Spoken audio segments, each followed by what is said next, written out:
Ser podcast. Hoy por hoy Magazine. Ser podcast. Barcelona, Manuel Delgado, buenos días. Buenos días. ¿Estás bien acompañado hoy? Sí, por fin. ¿Sí? Me rompo esta especie de vacío que siento cada vez desde hace tiempo en este escenario solo. Bueno, Solo. acompañado de Marta Sanz. Muy buenos sí, días. Perfecto, hoy no. Buenos días. ¿Qué tal? ¿Qué se siente? Bueno, yo una emoción intensa Vértigo, y vértigo. un vértigo tremendo, y además es verdad que os dije la semana pasada que iba a darle un abrazo, que lo iba a desarmar. Le he dado el abrazo, pero desarmar él no se ha desarmado, ¿eh? No te habrá desarmado él a ti más. Eso puede Seguro. De envergadura. Por eso, por la envergadura, seguramente. Oye, ¿preparados para hablar de distracciones? Yo creo que sí, lo que esperamos es no distraernos el uno con el otro. Te recuerdo que la última vez que yo vine a Barcelona entraste y no nos habíamos dado cuenta de que estabas ahí. Volvíamos de una publicidad, me lo recordaban Sí, ahora, sí, volvíamos sí. de una publicidad y vosotros dos estabais hablando. De todas formas, hoy hablamos de distracciones, ahora se lo contaremos a los oyentes, pero yo estoy un poco más tranquila porque pienso que si Manuel se distrae, Marta, tú le vas a guiar un poco. Bueno, pero yo es que en Barcelona me relajo mucho, ¿eh? ¡Ay, Dios! Soy ¡Ay, otra Dios! persona. soy Estoy otra por persona. dejaros el micro abierto e irme yo, mira que os digo. No. Venga, vamos a ello. Comienza El Rincón y la Esquina. Eso me lo salté. Pues tienes que ponernos lo más fácil y no saltarte nada. Ya, pero es que no he estado en ningún sitio que merezca la pena mencionar. ¿Seguro que no has hecho alguna cosa que merezca la pena mencionar? ¿Sigues ahí? Oye, ¿todavía sigues ahí? Hola. ¿Qué? ¿Te has desmayado?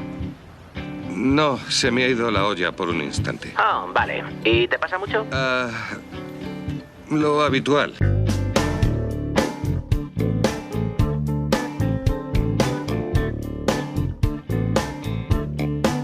You can do the what to say. You can do it if you try. Any puppy, dog or pussy can do the jerk or do the fly. Pues como avanzábamos, hoy tocan distracciones con Marta Sanz y con Manuel Delgado. ¿Empiezas tú, Marta? Bueno, yo voy a empezar en plan comunicadora e intrépida, lanzando preguntas a los oyentes. Y yo lo que les quiero preguntar es que, ¿verdaderamente ustedes se distraen escuchando El Rincón y la Esquina? ¿Se distraen con las cosas que contamos aquí los miércoles por la mañana, Ángels y Manuel y yo? ¿Esto es un espacio distraído y les distrae porque les aleja de la realidad cotidiana, o al revés, porque les coloca en el centro mismo de la realidad? Entonces, esto es una pregunta que me parece interesante. ¿Dirían que esta es una sección de entretenimiento o de conocimiento, o de las dos cosas a la vez, de ninguna de las dos cosas? ¿Se les hace bola El Rincón y la Esquina? Porque también puede ser que haya gente que diga, ya Apago están la aquí radio, estos, apago la radio. Vamos a regurgitar esta bola de pelusa de cine, de música y de no sé, de ideas. Entonces yo creo que este se podría ser hoy un punto de partida interesante. Pues mira, mientras tenemos a los oyentes distraídos con este punto de partida que acaba de plantear ahora mismo Marta, Manuel, ¿cómo seguimos con esto de las distracciones? Es un tema, bueno, realmente muy interesante porque es un término que empleamos con frecuencia en relación con alguien o con algo, con nosotros mismos, cuando hablamos de, oye, déjame, hostia, oye, bájame que me distraes, que estoy trabajando. O cuando de pronto te distraes conduciendo, espero que sin consecuencias, y te sales de la carretera y te caes por un barranco. O en el sentido de que nos entretienes. Que en el fondo es lo mismo, que puede querer divertirse, Que nos divertimos. pero también puede querer decir esto, digamos, desviar tu atención de algo que teóricamente debería ser más interesante. ¿Tú eres distraído, Manuel? Yo soy muy distraído, ya sé que eso puede... Me lo temía, ¿eh?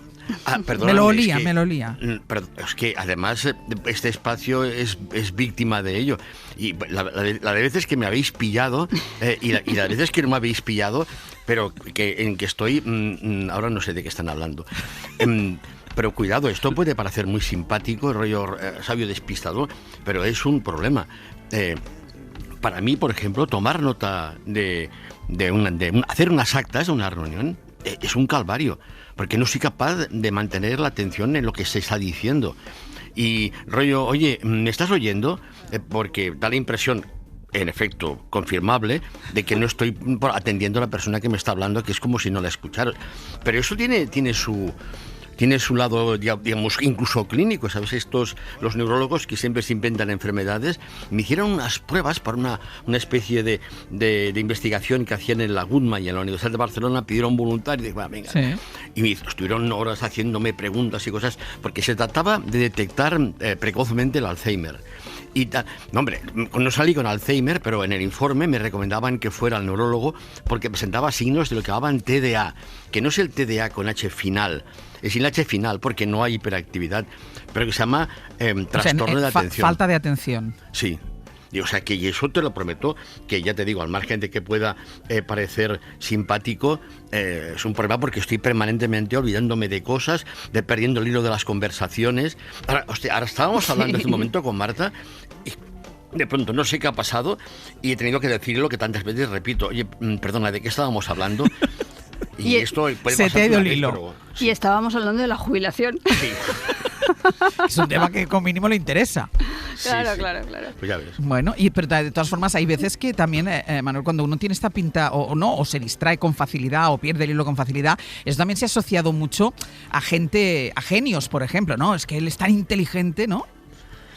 Hombre, es un lugar común. Y yo, de hecho, había pensado así un poco para ilustrarlo. Ahí está de Philby, que la hacía el Robin Williams, pero ahí luego está el Jorge de Calabuch, de Berlanga, que también es un sabio despistado y simpático. Pero había pensado como ejemplo, y para empezar con el lugar común, en una película que hacía Alfred McMurray, que se llamaba Un sabio en las nubes, que como está investigando, se le olvida que le están esperando porque se tiene que casar. Para empezar puede ser un buen punto porque es el tópico. Profesor. ¿Todavía está aquí, señora? ¿Qué hace usted? ¿No se acuerda de la boda? Me sobra tiempo, solo son las 8 menos 5. Sí, las 8 menos 5, pero de la mañana. ¿De la mañana? No lo hice a propósito. Tengo que ir a ver a Betsy y explicárselo. Sé lo que está usted pensando, señora, pero no se preocupe, todo se arreglará. Cuando Betsy sepa lo que he conseguido, será la muchacha más feliz del mundo. No le diga usted a nadie que he descubierto la goma bola. Dice Manuel que esto del genio distraído es así como un tópico, pero tú, Marta, te has removido también de la silla con esto del sabio despistado. ¿Qué te pasa? Bueno, es que todo podemos verlo desde otro punto de vista. A mí hay veces que esto del genio distraído, el sabio despistado, más allá de que una persona tenga TDA o no, que por cierto una amiga mía me lo quiso diagnosticar el otro día y le dije, aléjate de mí. O sea, vete, yo no necesito este diagnóstico. Pues claro, una piensa, ¿distraído de qué?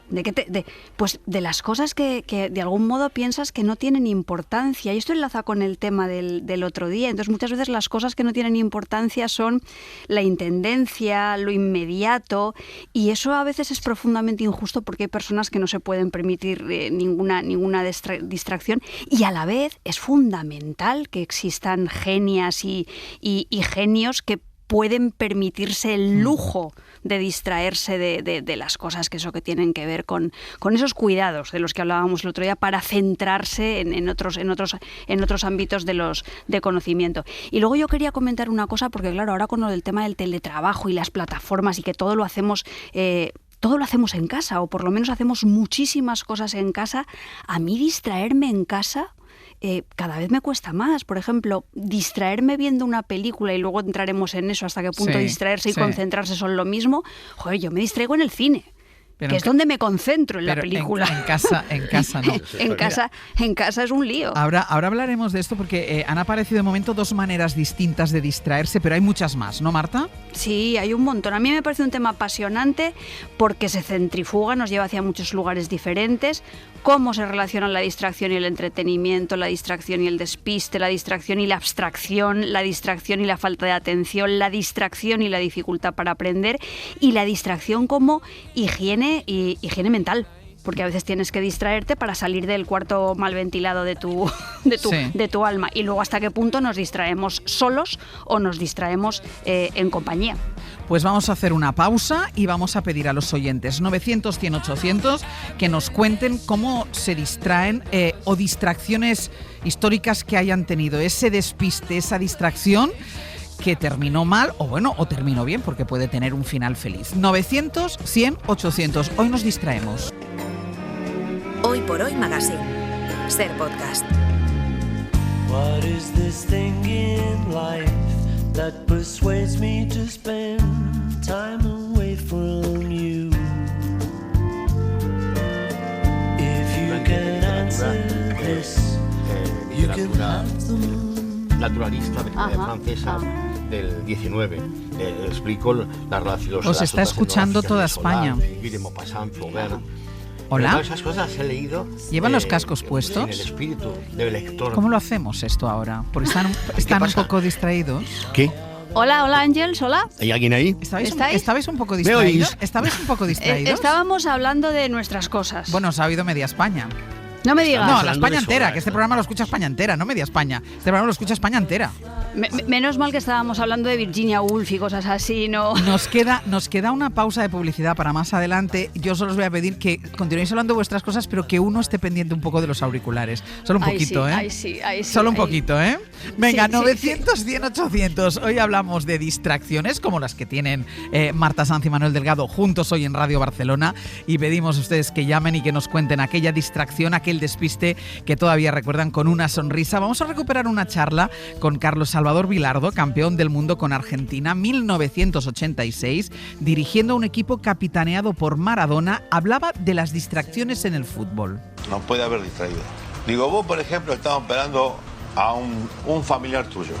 Entonces sale, el médico dice, tuve 5 minutos que me distraje y está muerto. Claro. No hay médico que te haga. Le tenés que pegar un tiro al médico. No te puede distraer nada. Es gol. Es gol. El fútbol no te puede distraer. Toca el silbato y después tampoco hasta que estés en el vestuario. Tenés que estar todo el día. Ahora, eso se lo decís y los tipos lo entienden. Pero todo el día, ¿eh? Claro, si Manuel y Marta fueran médicos, habría ya un par de muertos sobre la mesilla, sobre la camilla del quirófano. A ver, Manuel, ¿por qué se producen las distracciones, los despistes? A mí es un tema que me apasiona porque tiene que ver justamente con la pregunta de dónde estamos cuando no estamos por lo que tenemos que estar. Y hay un malentendido, que es que el despistado no se concentra. Creo que el problema que tiene es muy distinto. No se concentra en lo que está porque está en otra cosa. Es decir, porque está concentrado en otra cosa, en otro sitio distinto. Mira, la película esta a la que antes me refería, que mencionaba, que escuchábamos, en castellano se llamaba Un sabio en las nubes. Sí. El título original de la película es The Absent Minded, que es justamente el profesor, que es el profesor despistado. Fíjate, esta idea de ausente. Claro, el despistado está ausente. A mí, por ejemplo, me intriga aquella mujer de la que tan profundamente enamorado estaba Neruda. ¿Dónde estaba cuando estaba ausente y su voz no le tocaba? Es una pregunta interesante. ¿Dónde está la gente que está ausente? Escucha. Me gustas cuando callas porque estás como ausente y me oyes desde lejos y mi voz no te toca.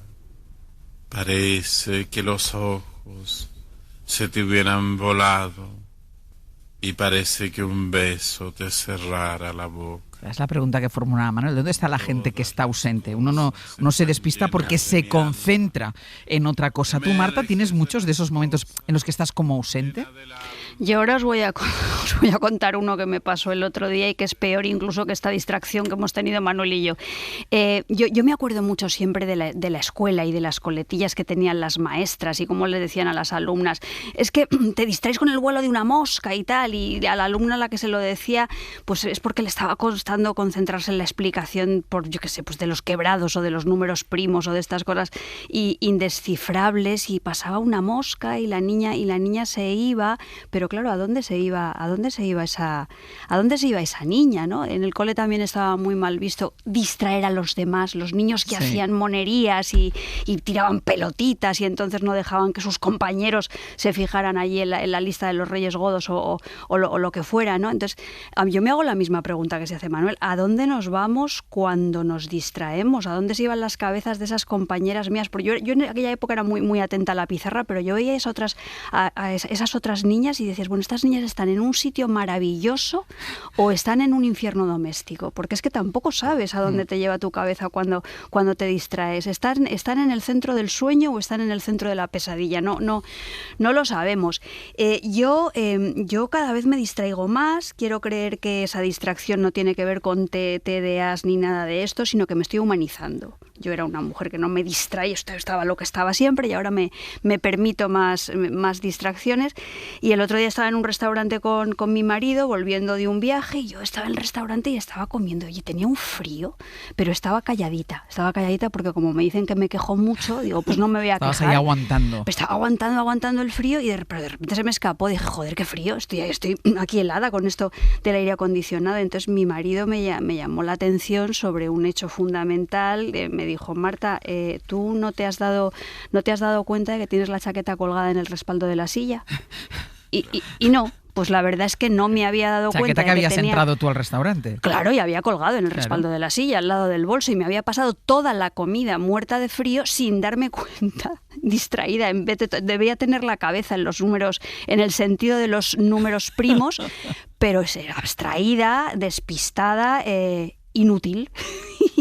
Y esto me recuerda una canción que me encanta, que es una canción de Pedro acompañado por Luz Casal, que es una canción que se titula Te sigo soñando, y dice, si alguna vez huí de mi vida contigo, perdóname cariño, estaba distraída. Entonces, creo que a veces, incluso en los amores más intensos, se necesita un instante de distracción o de ensimismamiento, de alejar, un estar a solas.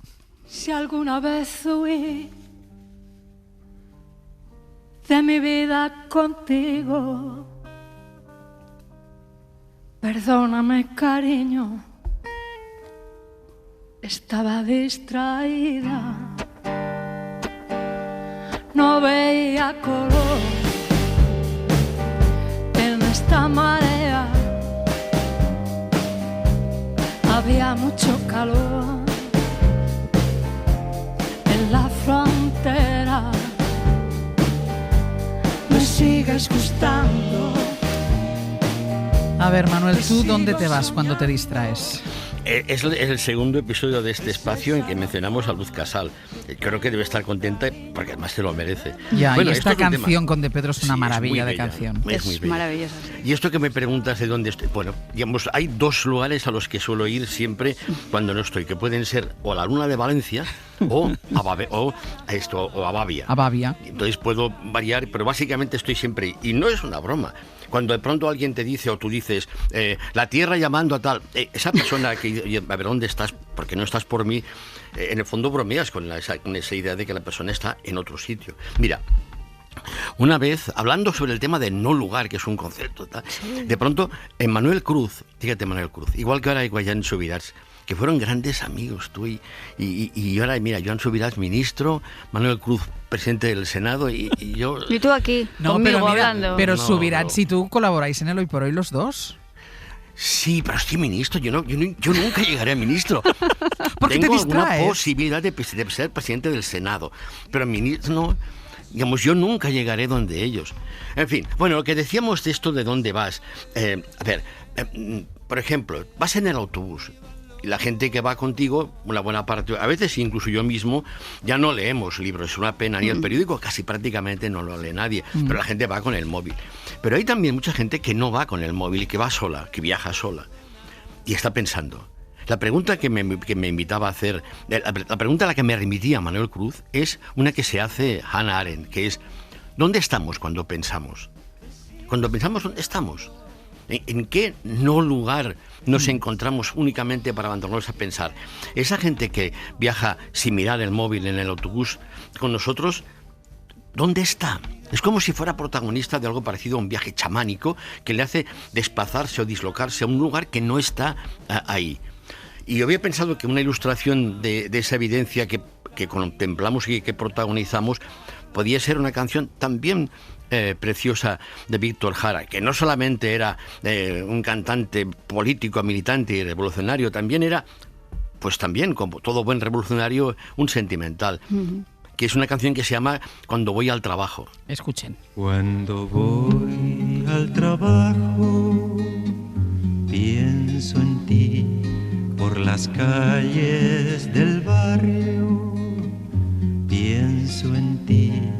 Cuando miro los rostros tras el vidrio empañado, sin saber quiénes son, dónde van, Pienso en ti, mi vida, pienso en ti. Y te hablabas antes de la gente que va en el autobús, ¿no? Y que te piensas, ¿dónde están? La gente distraída tampoco tiene fácil llegar a los sitios. Hombre, la idea de... Creo que me he despistado, no sé dónde estoy. Sí, todos sí. lo hemos sin tener ningún Pues síntoma. Me he pasado ni la signo, parada, sí. Pero porque también tiene que ver con la idea de desviarse, la idea de desorientarse. Aquí también había pensado en una ilustración que creo que puede ser indicativa, que es una película que no sé si habéis visto, que se llama...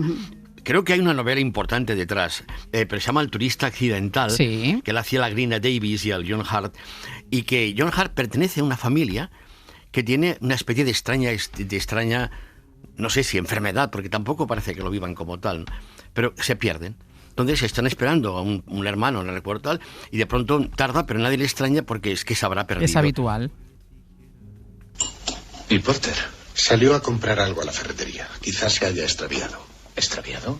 ¿Cuándo se marchó? Un poco antes de la cena.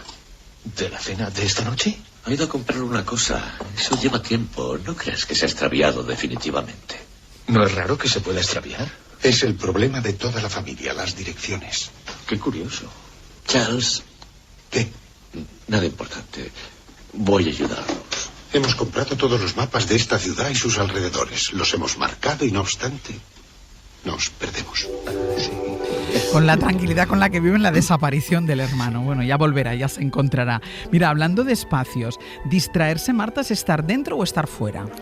Esa es, para mí, una de las grandes preguntas del universo es esa, esto del dentro y el fuera. Y comentando esto que estabais diciendo de ir andando por la calle, yo cuando vengo a Barcelona, que claro, no es mi ciudad, no es como en Madrid, que tengo los recorridos más automatizados.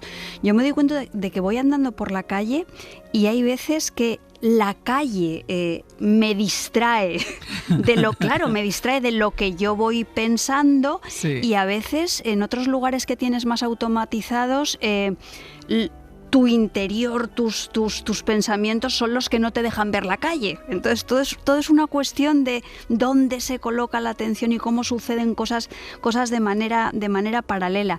Igual que en la canción de esta de Luz Casal hemos visto que es necesario desatender por un instante a los demás, distraerse de los demás para reparar qué te está pasando a ti.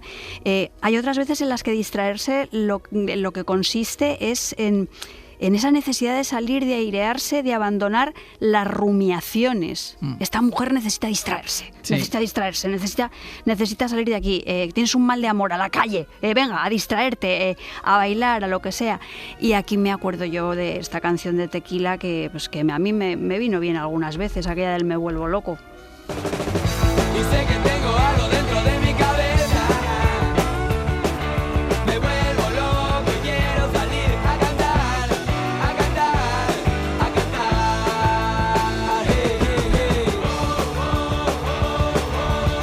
Pero mira, Marta, qué curioso, ¿no? Qué paradójico, que para deshacer el nudo de problemas que nos distraen, lo que hay que hacer es salir a distraerse. Totalmente, a veces necesitamos distraernos, pensar en otras cosas, alejarnos de nuestras preocupaciones y entonces vas y te pones a ver la tele o dices, bueno, pues voy a leer este libro y justo en ese momento te das cuenta de que tu cabeza no descansa, que sigues en el mismo punto agotador dándole vueltas y esto a mí me hace valorar muchísimo más esos libros y esas pelis que sí consiguen trasladarme a un sitio diferente del de nuestros corazones más mal ventilados. Entonces aquí es verdad que muchas veces hablamos de una forma muy, por lo menos yo así, muy valorativa de ese arte que te ayuda a ver lo que no quieres ver, de una realidad compleja y difícil, pero otras veces sin que resulte del todo contradictorio, pues el arte y las películas y los libros te ayudan a tomar aire. Entonces igual que estamos hablando siempre de el dentro, el fuera, el dentro, lo íntimo, lo público, ese movimiento del ensimismarse y el enajenarse del asombro como descubrimiento de la luz o como búsqueda de la sombra, que esto lo aprendí yo aquí de Manuel, como sombra que nos proteja de una luz incineradora.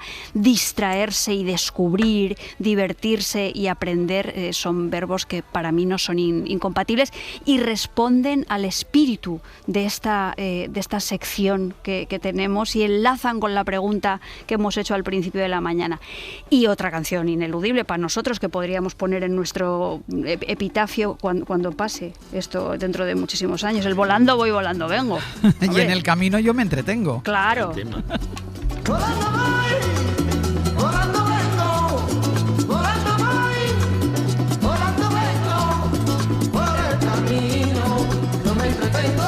Venga, no se entretengan ustedes. 900 100 800, ya saben que es el número que tienen que marcar si nos quieren contar distracciones, despistes, que recuerden, que les hayan arrancado una sonrisa, como decíamos antes, o que tuvieran un resultado fatal. 900 100 800. Hoy hablamos de distracciones. El mago muestra algo ordinario, latento. El mago, con eso que era ordinario, consigue hacer algo extraordinario. Pero todavía no aplaudiréis. Que hagan desaparecer algo no es suficiente. Tienen que hacerlo reaparecer. Entonces intentaréis descubrir el truco, pero no lo conseguiréis, porque en el fondo no queréis saber cuál es. Lo que queréis es que os engañen.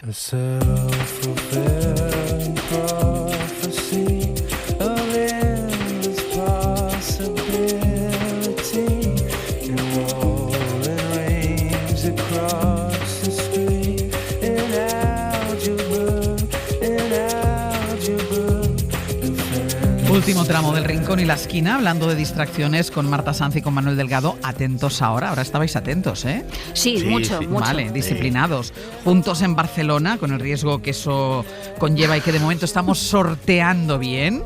De momento la sección sigue adelante y ya saben que al final de la sección nos gusta contar con su ayuda, con su colaboración. 900 100 800 para que nos cuenten distracciones que todavía recuerdan, despistes que todavía recuerdan y que siguen contando o que les lleva a un momento determinado de su biografía. Y esto que acabamos de escuchar es un fragmento de El truco final, que es una película de Christopher Nolan, y entramos, Manuel, en el territorio de las distracciones interesadas. Y aquellas que inducimos a los demás. Rollo, bueno, no sé si a nuestros oyentes o a vosotras mismas alguna vez os ha perseguido la policía, pero recuerdo una película, no recuerdo cómo se llama, en que una persecución en que la pareja, que eran dos mujeres perseguidas, ponían los intermitentes. Entonces uno le hace ver que es muy loco que te persiga la policía y ir circulando poniendo intermitentes. Pero es verdad que cuidado, digamos esto tal, que creo que lo he despistado, es una frase que hemos escuchado más de una vez, o intenta distraerlo mientras yo hago tal, sí. Que indica que en efecto tenemos interés en distraer a alguien. Y en efecto, pues en eso consiste. Y entonces había pensado que el séptimo sello es un ejemplo perfecto de ello, puesto que en efecto el caballero, que de pronto descubre que ha venido a verle la muerte, piensa en algo que de pronto le distraiga, porque es un varón, le distraiga y de pronto, ya sabéis, ¿no?, le invita a jugar una partida de ajedrez y eso le distrae a la muerte, a menos durante un tiempo. El séptimo sello, que es uno de los grandes títulos de Ingmar Bergman. ¿Quién eres tú? La muerte. Es que vienes por mí. Hace ya tiempo que camino a tu lado. Ya lo sé. ¿Estás preparado? Espera un momento. Es lo que todos decís, pero yo no concedo prórrogas. Tú juegas al ajedrez, ¿verdad? ¿Cómo lo sabes? Lo he visto en pinturas y lo he oído en canciones. Pues sí, realmente soy un excelente jugador de ajedrez. No creo que seas tan bueno como yo. ¿Para qué quieres jugar conmigo? Juguemos con una condición. Si me ganas, me llevarás contigo. Si pierdes la partida, me dejarás vivir. De todas formas, Manuel, el uso de maniobras, de señuelos de todo tipo forma parte de nuestro día a día, al menos de los que nos dedicamos a este trabajo. Hay que estar bien atentos para que no nos distraigan, para que no nos despisten con alguna cosa. Pero sea lo que hagas, cuando de pronto pones énfasis en algún asunto, alguien de la competencia dirá que en el fondo este tema lo está sacando para no sacar otro. Es lo que pasa, digamos, ¿por qué de pronto Pedro Sánchez se embarca con esto de Gaza? Pues para disimular o ocultar los problemas legales que tiene. Pero eso también se le dice con frecuencia por parte del PSOE en relación con el PP. O sea que, y de hecho, fíjate lo que voy a decir. A veces yo pienso que buena parte de esto que debemos llamar movimientos sociales, que tampoco sé exactamente qué es, son maneras de distracción de lo que debería para mí ser el objetivo principal de las luchas sociales, que es señalar con el dedo la responsabilidad del capitalismo, cosa que los movimientos sociales no suelen hacer. Pero claro, eso seguramente es un acto, digamos, egoísta mío, que no me explico por qué no se da el acento en lo que yo se lo daría. Pero es verdad, la idea de cortina de humo justamente es esa. Según cómo lo mires, cualquier asunto siempre puede ser pues visto y mostrado como si fuera una cortina de humo en relación con otro. Bueno, hay una película que seguramente muchos oyentes han visto, y es curioso porque eso se llama maniobra de distracción o de entretenimiento. Pero se llama así, digamos, maniobra de distracción, porque justamente consiste en despistar. ¿Y la pelea que te referías?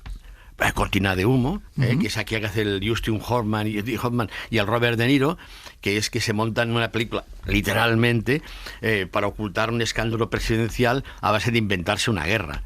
Claro, pero todo puede ser siempre, el ejemplo, ¿por qué Netanyahu monta esta cosa tan horrible que está haciendo en Gaza? Dirán, para ocultar sus problemas de corrupción en Israel. O sea, claro, en el fondo siempre puedes decir que cualquier cosa oculta otra cosa, que es verdad.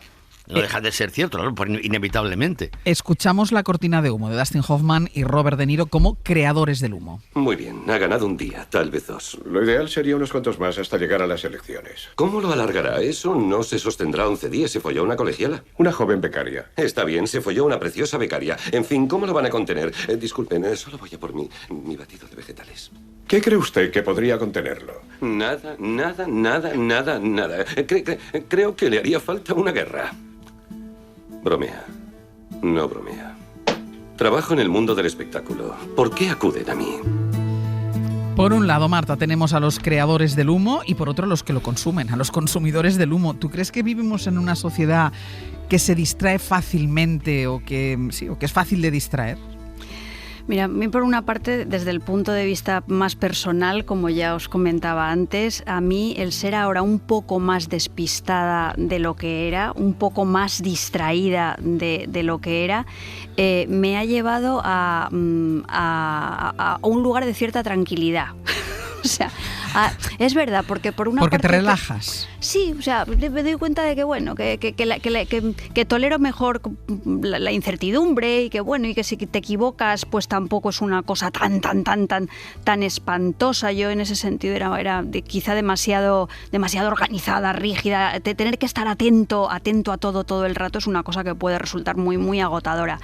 Sin embargo, pues eso, más allá de ese elogio necesario a las hermosas distracciones y al relajarnos un poquito, es cierto que yo creo que vivimos en una sociedad que propicia los déficits de atención. Cada vez resulta más difícil concentrarse, cada vez es más necesario educar el oído para detectar el la perfecto de los diapasones. A mí esta metáfora me gusta mucho, y también me gusta mucho citar siempre al escritor Ricardo Piglia, que es el que en su novela Blanco Nocturno decía, entre otras cosas, uno de sus personajes, que hay que fijarse.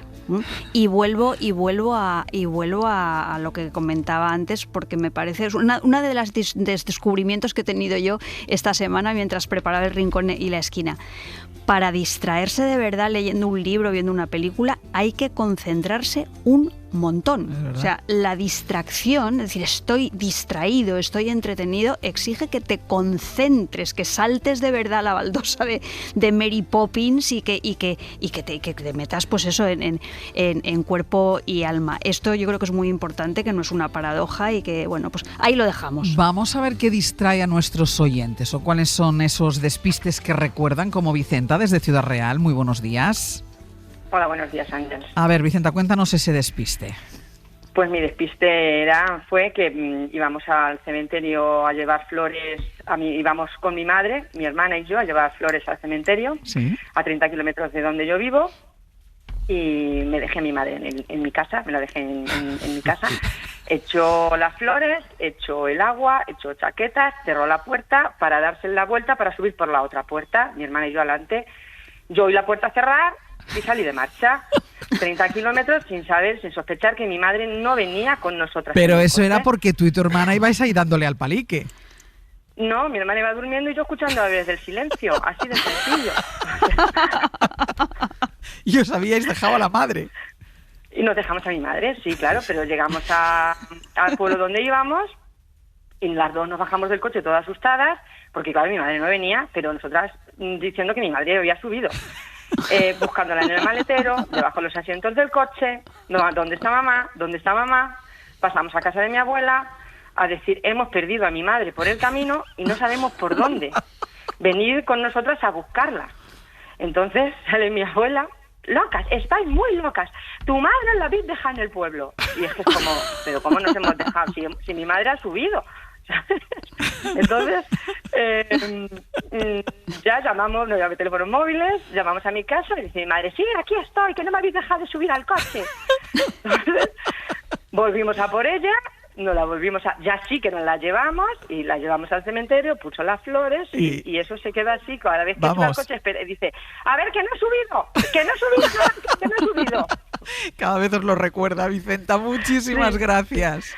Nada, hasta luego, buen día. Hasta luego. Estos despistes son más habituales de lo normal. Hombre, una ilustración que hemos podido incorporar es solo en casa. Sí. Que van esa línea. Que cargan el coche hasta los topes y resulta que se han dejado al niño. Que se han dejado al niño, sí. María Isabel, desde Elche, muy buenos días. Hola, buenos días. Hola, un placer saludaros. Cuéntanos tu despiste o tu distracción.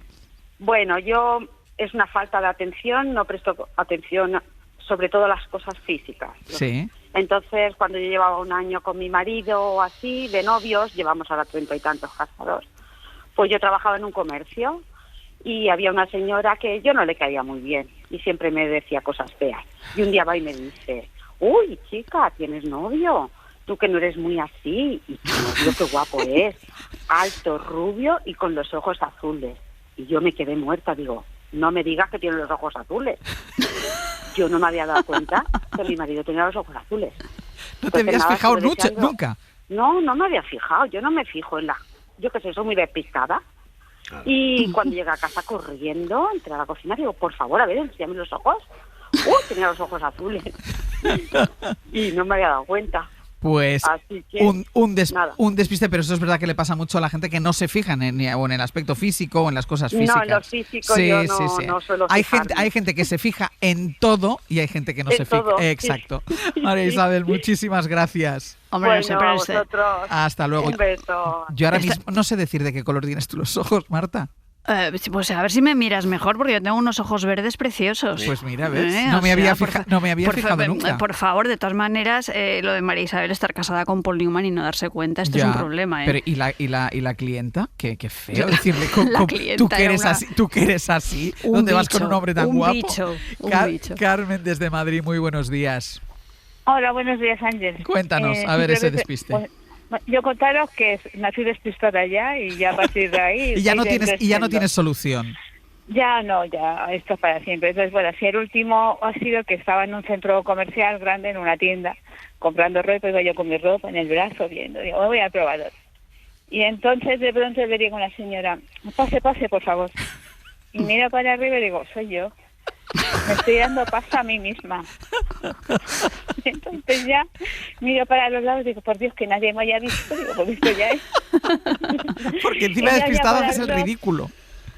Claro, es que tú imagínate diciéndote a ti misma, pase, por favor. Y levantas la cabeza y dices, soy yo. A mí mismo le estoy dando paso. Y entonces ya, claro, dices que no me vea nadie, te vas al probador. Además, esos probadores es que meter la ropa, no tienes que hacer nada, que ya eso es lo que me faltaba a mí. Sí. Bueno. Pues... Y ya salí con la cabeza bajada diciendo que no me haya visto nadie, por Dios. Que nadie me haya visto haciendo este ridículo. Carmen, muchísimas gracias. Gracias a vosotros por el programa. Hasta luego. Venga, un beso. Un beso. No sé si os ha quedado algo en el tintero, no sé con qué te distraes, Marta, no lo sé. Bueno, a mí sí que me queda... Dime, Manuel. Es todo un acontecimiento y es creo que la primera vez, creo que en toda la historia del espacio en que hemos cuadrado el tema de los temas que proponemos para... Es que igual la clave es que estéis juntos. Manuel, vente a Madrid. Claro, bueno, ahora no tendría que llamar a casa, no sé, pero... Pero es importante para mí, sí, porque ¿sabéis lo que es que siempre queden Mira, cosas pues por... Manuel, si para ti es importante, no te digo lo importante que es para Sebe, para Marcos y para mí. O sea, lo de hoy, creo que cuando termine el programa nos vamos a ir a tomar una cerveza. Venga, nuestra salud. Hasta dentro de 15 días. Sí. ¿Vale? Porque Marta se va a distraer, se va a despistar. Ya lo hablamos. Voy a tener que estar muy atenta. Un beso. Un beso grande. Adiós. Para no perderte ningún episodio, síguenos en la aplicación o la web de la SER, Podium Podcast o tu plataforma de audio favorita.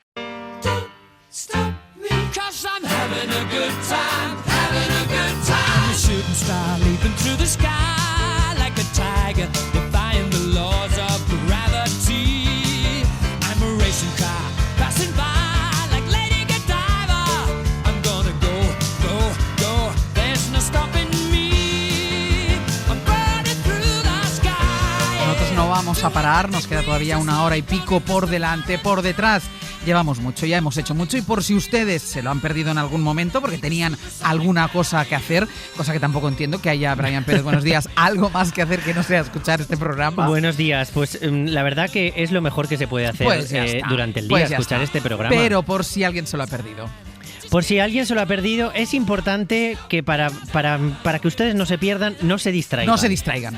¿Vale? De distracciones hemos estado hablando hasta hace un ratito con Marta Sanz y Manuel Delgado. Y claro, si hablamos con Marta Sanz y con Manuel Delgado de distracciones, ¿qué puede pasar? Que ellos que estaban juntos en Barcelona estén distraídos. Que se distraigan, que es lo que ha pasado. Naturalista francesa del 19. Explico la relación. Os está escuchando toda España. Hola. Esas cosas he leído. ¿Llevan los cascos puestos? En el espíritu del lector. ¿Cómo lo hacemos esto ahora? Porque están un poco distraídos. ¿Qué? Hola, Ángels, hola. Pero a mí lo que me apasiona es el tema de conversación que tienen. La literatura francesa del 19. En una pausa de publicidad. Bueno, ha sido la literatura francesa del 19 y no la sesión de control al gobierno. Bueno, mejor no. O no estaban haciéndole un traje a nadie, pero bueno. Bueno, podía haber sido, pero bueno. Distracciones, una sección divertidísima que nos ha quedado en el rincón y la esquina con Marta Sanz y Manuel Delgado, en la que también hemos escuchado las distracciones de los oyentes. Distracciones muy buenas, distracciones de todo tipo, pero me quiero quedar con esta concretamente. Echo las flores, echo el agua, echo chaquetas, cerro la puerta para darse la vuelta para subir por la otra puerta, mi hermana y yo adelante. Yo oí la puerta cerrar y salí de marcha.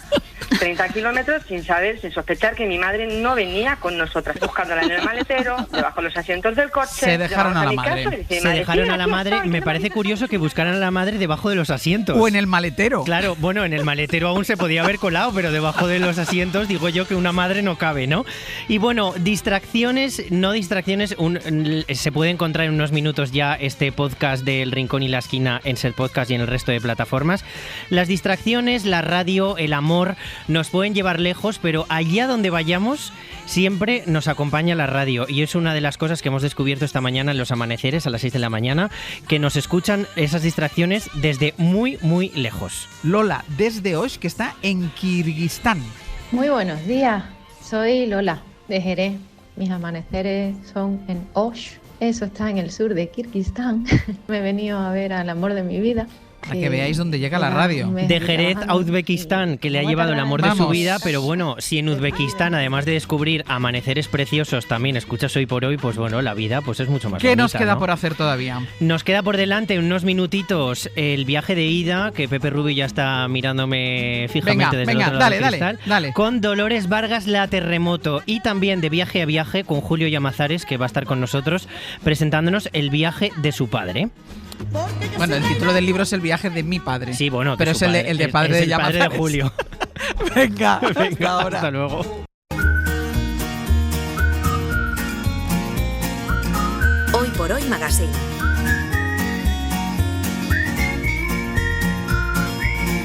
Ser Podcast.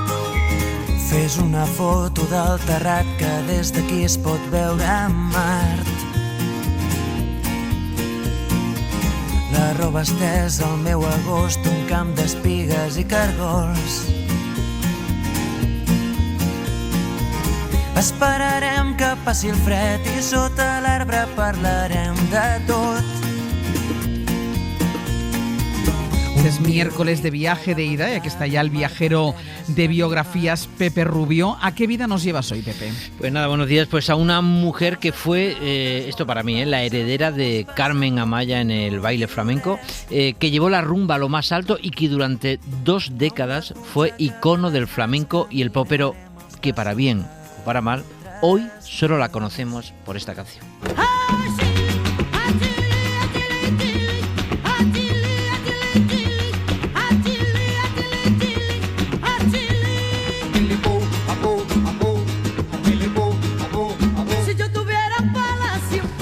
Es que esto es un temazo. Es un temazo y tiene muchos, pero de este concretamente se han hecho muchas versiones, pero la que parió Dolores Vargas, la Terremoto, nuestra viajada de hoy en el barrio barcelonés donde nació, nos lo cuenta Sicus Carbonell. Y eso salió de una juerga. En el barrio de Hostafrancs, de la Plaza España de Barcelona, estaban de juerga y salió ese H-L-P-O, Apo, H, y ahí ella lo cogió, ¿sabes? Se lo cambió un poco y lo grabó y bueno, fue un icono de nuestra música española. Entonces Dolores Vargas, la Terremoto, nació en el barrio de Hostafrancs, en Barcelona. Exacto, y volvió mucho a Barcelona a lo largo de su vida, pero desde muy niña, con 3 años, no los tenía, creo todavía, se traslada con su familia, los Vargas, a Madrid, a la Plaza de Santa Ana, y en esa plaza, recuerda el periodista José Manuel Gamboa, se enfrentaban por el arte 2 familias gitanas, los Vargas frente a los Caracol, el príncipe gitano frente a Manolo Caracol. En un banco toda la familia del príncipe gitano y en el banco contrario la de Manolo Caracol. Entonces cada uno se iba echando en cara los triunfos que habían tenido en el extranjero. Pues mi hijo acaba de venir de Venezuela, pues el mío está en Nueva York.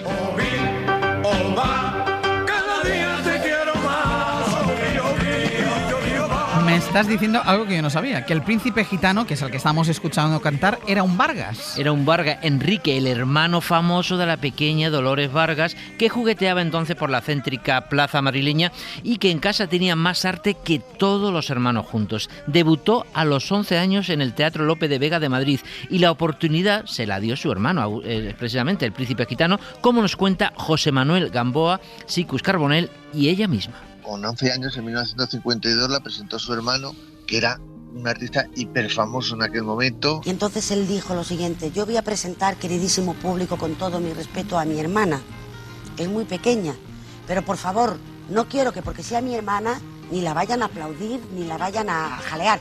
Quiero que sea de verdad, porque si vale, vale, y si no, pues a casa, a fregar y a casarse. Ella fue aquello, salió de bailaora y es aquello, los últimos eran los primeros, ¿no? Salió la última y los pasó a todos por delante.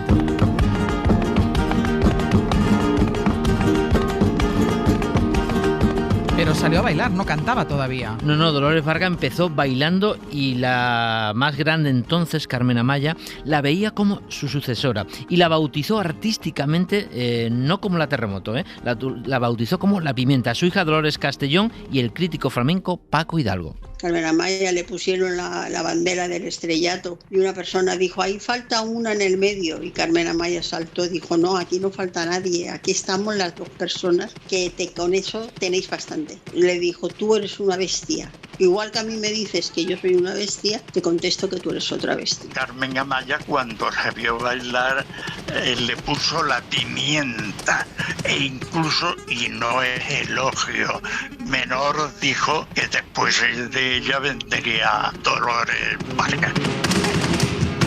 O sea, tenemos a Dolores Vargas todavía conocida como La Pimienta, y luego sería la Terremoto, triunfando desde muy joven. Y enamorándose prácticamente adolescente, a los 15 años, del que sería su marido y guitarrista toda la vida, Pepe Castellón. Pero a la familia no le gustó, no por la edad de la niña, sino porque era su primo hermano. Sí, era más duro, ¿no? Y se casaron con dispensa papal, y luego se quitaron de en medio. Dolores Vargas y José Manuel Gamboa. Una fuga, pero a trabajar. Nos casamos, no teníamos ni un duro, nos fuimos al Pavit de Canes y de ahí pues me salió un contrato para el Teatro L'Étoile de París, donde también tuve la suerte de tener un grandioso éxito. Todas las críticas me decían la Brun Volcanic, y surgió lo de ir a Nueva York, a la televisión de Xolodan, solamente para 3 minutos, para hacer un baile. Y yo decía, pero bueno, ¿cómo es posible? ¿Estos países están locos? Y fue una forma de quitarse del medio un tiempo, y que este tiempo fue enorme. Ya no entendía cómo le podían pagar tanto por hacer un baile. Que gana un dineral que ya misma ni calculaba lo que estaba ganando.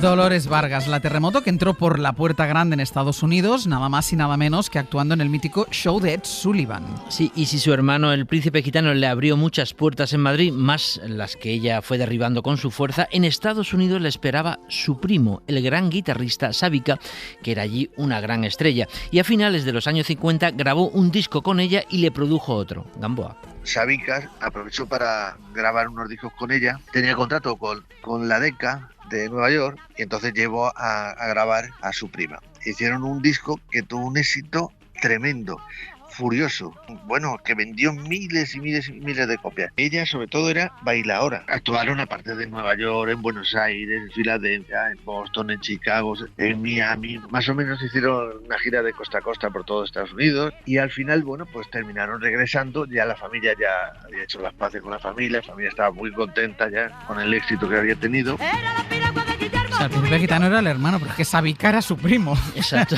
Y es verdad que la comparaban mucho con Lola Flores, ¿no? Sí, y escucharemos que no le gustaba mucho, ¿eh? Nos cuenta José Manuel Gamboa que hasta en un disco suyo en Estados Unidos se confundieron y pusieron Lola Flores por su parecido físico. Hubo mucha polémica también sobre de quién era la canción A tu vera, y luego que si en el escenario la Terremoto era heredera de Lola. Pues no.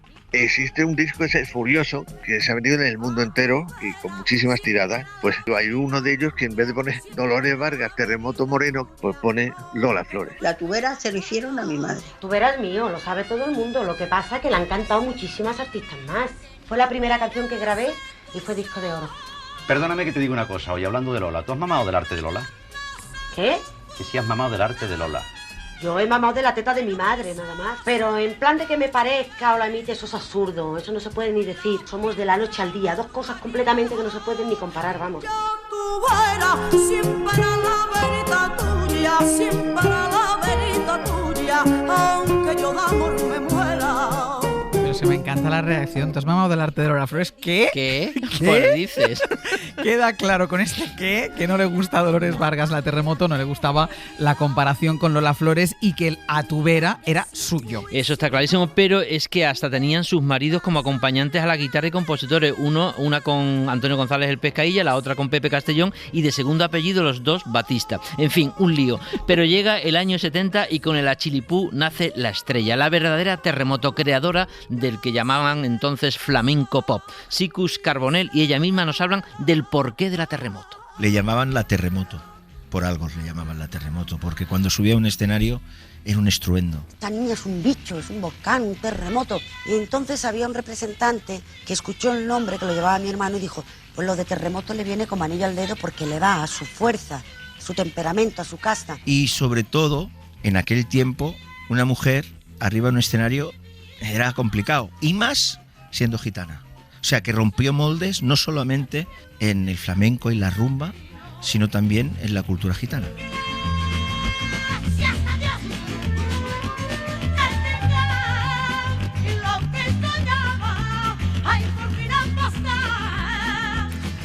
Dolores Vargas, la Terremoto, que se convierte en una gran estrella. Sí, porque pasa a ser de una bailadora y cantadora flamenca a ser icono de la España moderna, con un estilo adaptado al momento y en el que se salió, por supuesto, José Manuel Gamboa, Pepe Hidalgo y Dolores Vargas. A partir de ahí, pues esto está el Macarrones Caldoso, Apolo pisó la luna, etc. Digamos, todos son rumbas de gran éxito popular, haciendo ella el molino de viento con los brazos a la vez que cantaba. La interpretación del flamenco más tradicional fue evolucionando y llegando hacia lo que hemos llamado, o lo que se llamó en aquel tiempo, flamenco pop. Entonces al público le gustó, a la juventud le maravilló. Entonces, claro, fue una cosa de que los jockeys, las radios, me pedían este tipo de canción. Yo soy gitana mundial y tengo amigos a montones, y son por mis macarrones que no se pueden aguantar. Tengo amigos en España y en Europa de ultramar.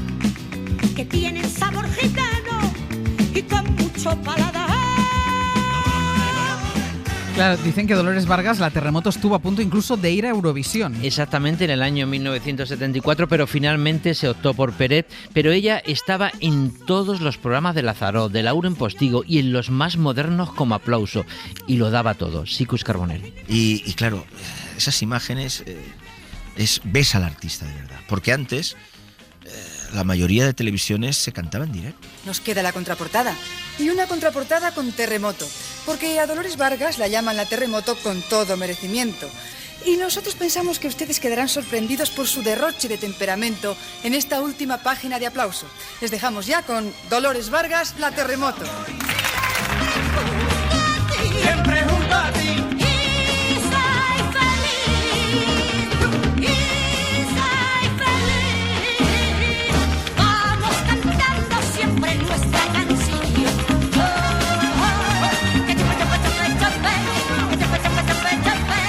¿En qué momento se va apagando tanta luz de Dolores Vargas, la Terremoto? Alguien que era incontestable, bailando en los 50 y en los 60 y rumbeando en los 70 y en los primeros 80. Pues hay dos razones que marcan su final. La primera era física, era tan salvaje, hay que verla en el escenario, era muy, muy, muy salvaje, bailando encima del escenario, que su espalda ya pues no aguantaba. La Dolores empezó a tener muchos dolores. Sicus Carbonell. Ese baile, sus bailes que hacía eran muy duros. Para una edad que ya tenía los aguantaba, pero conforme la edad fue avanzando, pues quieras o no, no eres el mismo.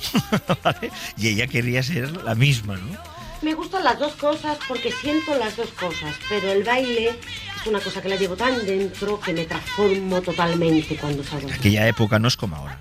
Ahora pues depende de cómo te ves, te vas a un fisio, te vas a tu gimnasio, te preparas. Antes no. Antes era de mi casa, voy al camerino, me visto, salgo y canto. Y ni caliento ni venga, pelo, a lo que, ¿sabes? Eran un poco, entre comillas, salvajes en el sentido de... ¡Bah! Y lo daban todo, ¿sabes? Y eso, claro, te acarrea algún problema que otro, ¿no? Y a ella pues le acarreó alguna cosita. Y que esas son las que yo siento, fatiga mía, fatiga mía. Esas son las que yo siento, fatiga mía. Cuando más te estoy queriendo. Pero Dolores Vargas, la Terremoto, ¿no se planteó bailar menos y solo cantar? No lo sabemos porque el golpe definitivo le llegaría pronto con la muerte de su marido Pepe Castellón en 1987. Ella era muy joven entonces, 50 años, pero estaba muy enamorada y profesionalmente su marido era clave para ella. Se retiró. Su hija Dolores nos lo cuenta y Pepe Hidalgo. Ella era un matrimonio, como dijéramos, especial. Eran hechos el uno para el otro. Cuando mi padre cayó enfermo, mi madre ya no estaba por nada. Cuando mi padre, por desgracia, murió, ella ya dijo, se acabó el artista. Según en el hambre con la gana de comer. De los dolores y los malestares que tenía. Y luego ya la muerte del marido hizo que se retirara de los escenarios. Luego cantaba para Dios, cantaba para el culto, se hizo evangélica y cuando cantaba era para Dios, ya no cantaba para nada más.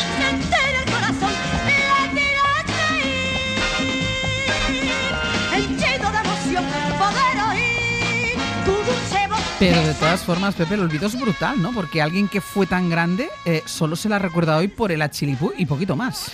Y es quizás porque nos lo cuentan todos los expertos y gente que la conoció, porque su adiós fue muy radical, absolutamente radical. A Dolores Vargas, la Terremoto, le ofrecieron todo para que volviese, pero no quiso. Así nos lo ha contado su propia hija, Dolores Castellón. La llamó el que era representante de La Pantoja y Rocío Jurado, para descanse y eso, para hacer las Américas. Y le daban a aquel entonces 40 millones de pesetas para volver a trabajar. Y mi madre lo rechazó, lo negó y dijo que no, que ya sin su marido no iba a ninguna parte. Tu vida es mi vida, tu alma es mi alma, tu amor es mi alma. Y se retira y se va a Xirivella, a Valencia, con su hija. Sí, y allí hace vida de barrio, iba al culto evangelista como una gitana más, como si nunca hubiese sido una Terremoto sobre los escenarios, aunque a Michel Montaner, alcalde de Xirivella, y hoy diputado valenciano, le contaba su vida. Me contaba pues su vida en Madrid, pues me contaba, hablaba mucho también, claro, de su marido, de Pepe Castellón, y hablaba de sus hermanos, de Enrique, de Juan José, de su primo Agustín, todo el tema folclórico, eso, hablaba de Carmen Amaya también, en fin, que pues y a mí me encantaba escucharla y era una persona pues eso, entrañable y la verdad muy cercana y muy cariñosa y muy querida por todos y por todo su barrio y por toda Chirivella. Sí. ¿Quién tendrá las llaves? Se llama Pedro. ¿Quién tendrá las llaves? Se llama Juan. ¿Quién tendrá las llaves? Pero de todas formas, nadie le ha hecho homenajes, ¿no? No tiene herederos tampoco de su estilo. El único homenaje que me consta se lo hicieron en Sirivela, donde tiene una estatua. También hay una placa junto al Villarrosa, aquí en Madrid, en la Plaza de Santa Ana.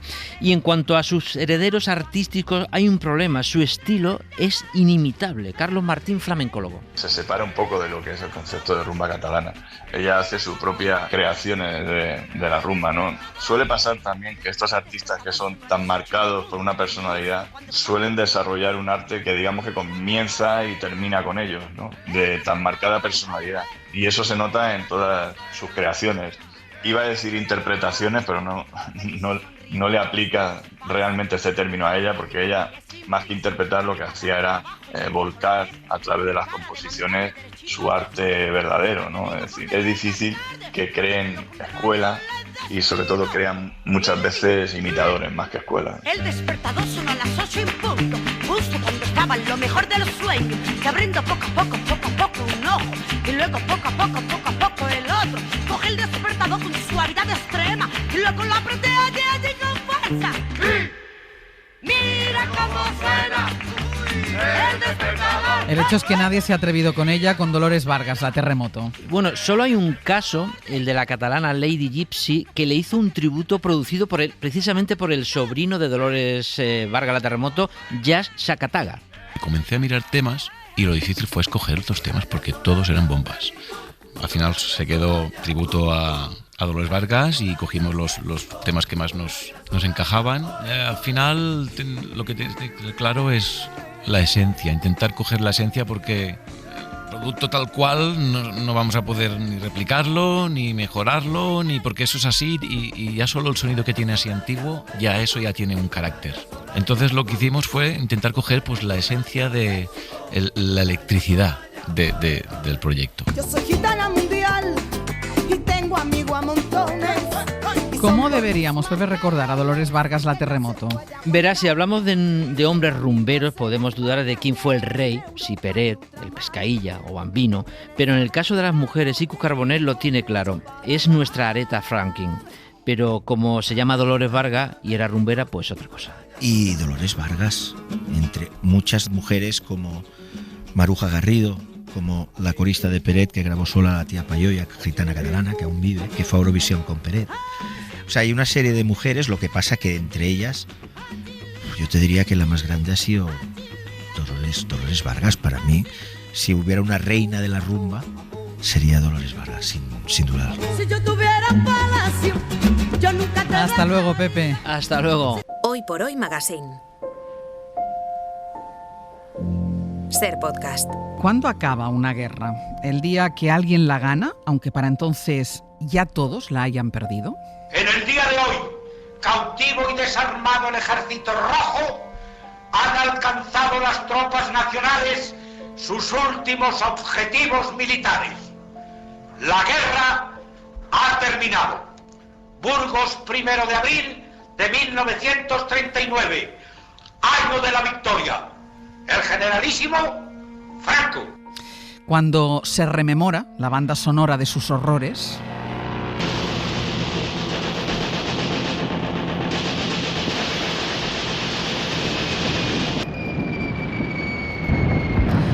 cuando te la cuentan o escuchas por primera vez. Cuando salí hacia el frente, iban conmigo otros muchachos, todos de Terrassa, aunque la mayoría no los conocía.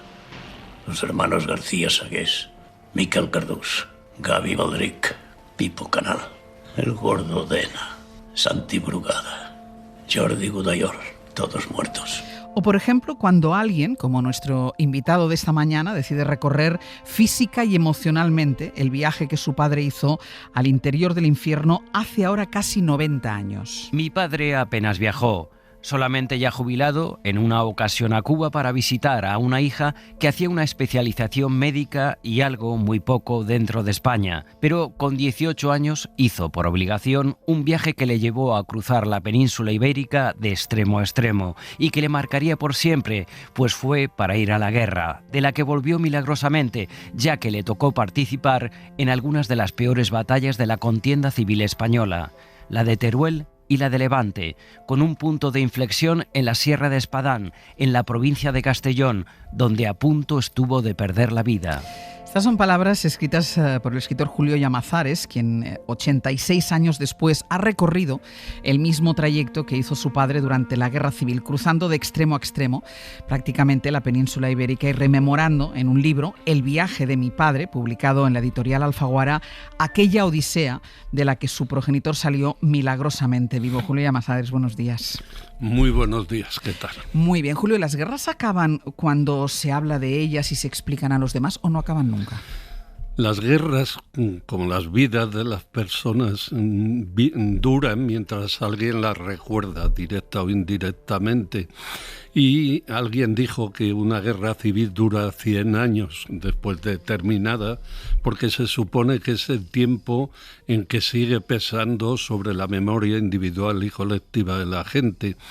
Y en mi caso ha sido así. Cuando mi padre era joven y yo un niño o adolescente, primero que no hablaban casi, por muchas razones, de la guerra porque lo pasaron muy mal, y segundo porque en esa época tú no les escuchas a los padres, luego te arrepientes y al final haces lo que yo hice hace 1 año y medio, que es un día me lié la manta a la cabeza y dije voy a conocer los lugares por los que pasó mi padre. Es verdad una cosa que has dicho, que en muchos casos la gente no habla, sigue habiendo en generaciones, nos vamos acercando al final de esto, pero en generaciones el miedo atávico a hablar de ello, pero en tu caso tu padre sí hablaba, era tú que no escuchabas. Hablaba poco, contaba algunas anécdotas y hablaba, por ejemplo, del frío de Calamocha. Hay que recordar que fue el peor invierno de la península, que llegó a haber 22 bajo cero en Teruel y que había días en que las tropas no combatían por el frío y por la ventisca de nieve. Hablaba de algunos episodios concretos, pero procuraba no hablar mucho porque se veía que les dolía. Toda la gente que fue a la guerra obligada, como mi padre con 18 años, o sea, casi un niño, volvió, si volvió o no volvió, o si volvió herida de muerte desde el punto de vista moral. Has mencionado ya el frío, que fue un contendiente más en esa guerra y sobre todo en esa batalla y en esa zona. Miren cómo lo recordaba en sus crónicas el periodista del New York Times, Herbert Matthews. Los ojos se nos llenaban constantemente de lágrimas por lo intenso del dolor. Los dedos de las manos se nos hinchaban y se nos dormían, y de los pies desaparecía toda sensación que no fuera una frialdad glacial insoportable. Nos costaba respirar y no nos podíamos detener en ningún sitio para mirar por los prismáticos porque el viento nos zarandeaba. Aquel viento había estado rugiendo a más de 80 kilómetros por hora durante los 4 largos días de la batalla, durante 2 de los cuales nevó con fuerza, mientras en el suelo todo se convertía en hielo. Todo se convertía en hielo. ¿Ese frío también fue la mejor expresión de la hostilidad con la que se puede definir esa guerra? Sí, en el caso concreto de la batalla de Teruel fue así. Hay que tener en cuenta que en la batalla de Teruel combatieron 100.000 por cada bando, la mayoría jóvenes de 18 a 20 años. Era la edad que tenía tu padre más o menos, ¿no? 18 recién cumplidos. Y que murieron 40.000, y que de los 40.000 que murieron para conquistar una ciudad que tenía entonces 17.000 habitantes, que cambió de manos 2 veces, murieron 40.000, de los cuales se calcula que la mitad murieron por congelación y hubo muchísimos amputados, porque con 20 bajo cero ahora te quedas en casa o vas al bar, pero en una trinchera a las 5 de la mañana mojados, cuando iban a relevarlos, muchos ya se habían convertido en hielo, como recuerdan algunos de los combatientes. Tú ahí viviste, mientras hacías este recorrido, en primera persona los efectos del cambio climático, porque tú mencionas en más de una ocasión la bonanza de ese invierno en el que tú haces el recorrido. Claro, en realidad yo hice 2 viajes, uno de invierno a Teruel, que fue el primer viaje que hizo mi padre. Luego estuvieron un mes en Zaragoza descansando, decía él, y al mes les llevaron a la ofensiva a Levante, a Castellón, a la Sierra Espadán y finalmente al Ebro, pero ahí ya no lo continuó. Y yo quise hacer los dos viajes en la misma época que lo hicieron mi padre y sus compañeros, en vagones de ganado, como cuento en el libro, y tuve la mala suerte, o la buena suerte, no sé, que hizo un invierno de estos de cambio climático y había en Calamocha, que había 20 bajo cero cuando ellos estaban allí, quemaban las puertas de las casas para calentarse, pues había 15 grados. Tú podías ir en mangas de camisa prácticamente. Podía ir en camisa como ahora, sí. A tu padre la guerra le pilla en el bando nacional y lucha con los sublevados con el bando nacional. ¿Esto le marcó de alguna manera ideológicamente? Sí, pero a la contra, yo creo, tampoco es que fuera muy... Mi padre sería lo que podríamos llamar ahora un demócrata cristiano en términos políticos. Sí. Mi padre, cuando empezó la guerra, tenía 16 años. Tenía 4 hermanos y 2 combatieron en cada bando. Por eso el primer capítulo... combatías donde te tocaba, donde unos por ideología, 2 por ideología, o 3, y otros, como mi padre y un hermano, porque les tocó en zona nacional, zona de Franco, digamos. Pero digamos que la familia de mi padre fue una familia partida por la guerra. Porque, es decir, fracturó la guerra la familia. Claro, tenían la trinchera la familia. De hecho, yo cuento en el libro que esto le pasó a mucha gente, que años después, luego se llevaban muy bien todos los hermanos, salvo uno que nunca volvió y está en alguna cuneta o en alguna fosa. Lo curioso es que mi padre, pasado el tiempo, se enteró de que en la batalla de Teruel un hermano suyo estaba en las tropas de enfrente. Tenían la trinchera, la familia, y eso yo creo que les marcó a todos, los hermanos, pero como a muchísimas familias españolas. Por eso ignorar el peso de la guerra civil, no en términos ya históricos y políticos, sino morales, sobre la sociedad española de hoy, es un poco ingenuo, pienso yo. Esto me lleva a una dedicatoria que tú pones en el libro a los que pierden todas las guerras, porque es verdad que siempre en una guerra hay un bando que gana, pero al final es una derrota colectiva, ¿no? Antes de esa dedicatoria, pongo otra dedicatoria que es a los que perdieron la guerra civil española de uno y otro bando. Porque al final los únicos que las ganan son los del bando que gana y a la vez los dirigentes de ese bando, los que tienen interés. Hubo alguien que dijo, y yo lo recuerdo en el libro, que las guerras son un lugar, un acontecimiento en el que luchan jóvenes que no se odian por culpa de viejos que se odian. Yo suscribo completamente, plenamente esa afirmación. Al final todos volvieron derrotados, toda la gente que tuvo que ir por obligación, y siempre esa herida planeó sobre la mayoría de la gente, salvo los muy fanáticos del bando vencedor, porque los del bando perdedor, aunque fueran fanáticos, perdieron la guerra. ¿Hay una parte de arrepentimiento de no haber escuchado más a tu padre? Bueno, escuchas a Saturnino, que te cuenta cosas, que es la persona, con el hombre, el joven, que hace toda la guerra con tu padre. Es que hay un personaje en el libro fundamental, porque mi padre murió relativamente joven, con prácticamente la edad que yo tengo ahora, pero mi padre tenía un íntimo amigo con el que fue y volvió de la guerra, que era maestro de escuela como él, y ese hombre murió con 95 años, con lo cual le pude preguntar a él lo que no le pregunté a mi padre, y ahí reconstruí un poco el itinerario que ellos hicieron en la guerra y que yo hago en el libro, en el viaje.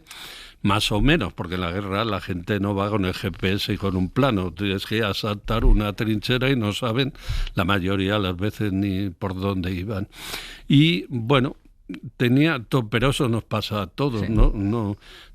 Todos nos arrepentimos siempre de no haber escuchado más a los padres y a las madres. Es decir, de no haber intentado entenderles más, porque cuando somos jóvenes pensamos que la única vida interesante es la nuestra y cuando nos damos cuenta a veces ya es tarde. Se convierte también el libro en un viaje por esa España que va perdiendo habitantes, esa España de pueblos donde vive muy poca gente, claro, comparándolo con el movimiento de tropas que había durante la guerra y que tú además lo contrapones muchas veces. ¿Se pierde también en estos lugares la memoria? Es decir, la gente de estas localidades, a medida que van muriendo, los que algo vieron de aquella guerra o algo le contaron, ¿desaparecen como escenario de la guerra? ¿La gente se olvida?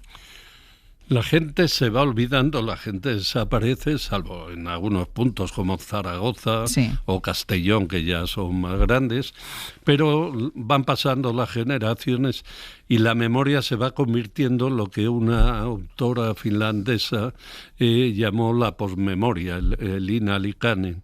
La memoria es lo que recuerda a la gente que vivió los acontecimientos, la historia es lo que escriben los que no los vivieron pero lo estudian desde fuera y la posmemoria, es la memoria heredada por los hijos, por los nietos, etcétera. Se va diluyendo pero nunca desaparece del todo, porque es que al final, y eso explica un poco el sentido del libro, los paisajes guardan como una pátina, son como espejos que incorporan como un vaho las historias que sucedieron en ellos de manera, no la guerra, cualquier cosa.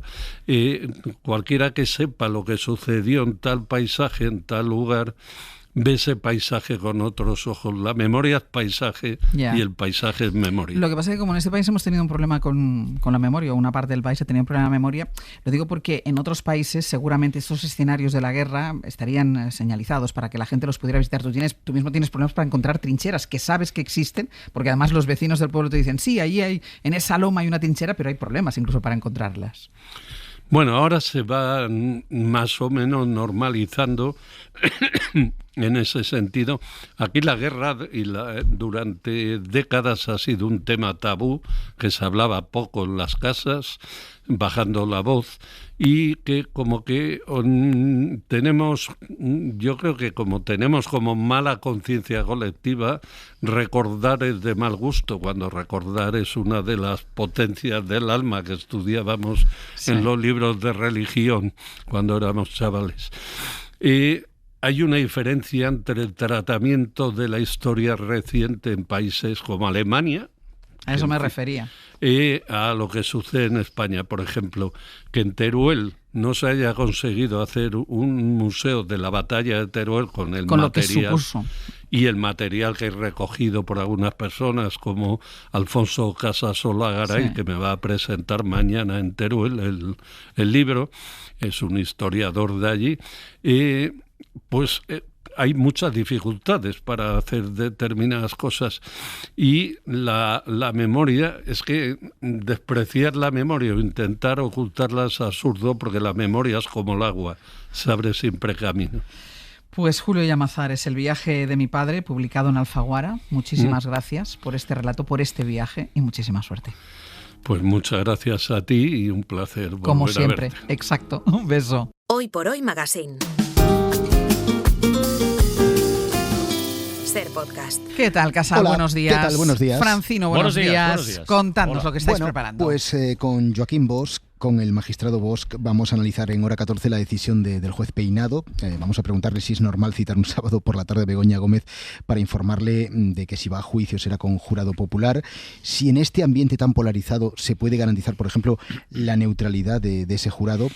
También con Pedro Jiménez vamos a explicar este caso que Peinado, recordemos, ha ido retorciendo para acabar aquí, a pesar de varias cuestiones importantes que van en contra de su investigación, ¿no? Primero, que la propia Audiencia Provincial de Madrid no se ha pronunciado todavía sobre todos los recursos, que el Supremo ya le dijo que no había indicios cuando trató de imputar a Bolaños por esto mismo. Y tercero, ¿no?, que el propio Peinado ha ido contradiciéndose en todos estos meses, porque él mismo dijo que no veía un presunto delito de malversación en el caso de Begoña Gómez. Es difícil, pero el recorrido entero deja bastante claro que el interés de Peinado dista mucho de aclarar si se utilizaron recursos públicos para la cátedra privada de la mujer del presidente del gobierno. Y por supuesto, Nueva York, estaremos en hora 14 en los minutos previos al discurso, a la intervención ante la Asamblea General de Felipe VI. Veremos hasta qué punto aprieta en su discurso contra la barbarie en Gaza y si usa, que no lo parece, el término genocidio en su intervención. Pues muchas cositas. ¿Y tú, Francino? Se han dicho tantas cosas sobre Gaza que mira, hoy en el Club de la Escucha presentamos un podcast que se titula Vivir y morir en Gaza, que han hecho conjuntamente Almudena Ariza y Raúl Incertis,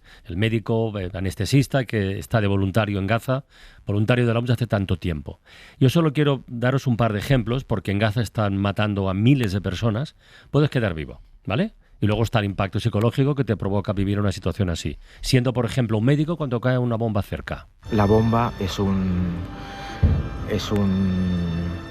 recorrido de pavor y de miedo cerval que te contrae todo el cuerpo y te deja atenazado, te deja contraído. Y si eres un niño de 10 años que has estado a puntito de morir, pero has salvado la vida, ¿cómo te quedas? Su padre, cuando le intenta tocar, o cuando su madre le intenta tocar, o algún hermano le intenta tocar, se contrae y se pone a llorar. La mayor parte del tiempo está en casa mirando el techo, con la mirada perdida, y todos los intentos de sus amigos por sacarle a la calle y jugar son infructuosos. Por la noche se despierta varias veces con pesadillas. Este niño es un ejemplo del estrés postraumático que puede sentir un niño, o que siente un niño que ha sufrido un bombardeo cerca y además que ha sido herido por él. Hace más de un año que Raúl Incertis le va enviando vídeos y audios a Almudena Ariza. Raúl ha estado en la SER, en muchos medios. Y ha sido un poco los ojos y la voz de no poder entrar en Gaza, él te cuenta. Y este podcast es muy impactante y lo recomiendo muchísimo. Vivir y morir en Gaza, hoy en el Club de la Escucha. Pues muchísimas. No diré nada más. No, ya con esto es suficiente. Venga, os escuchamos. Hasta luego.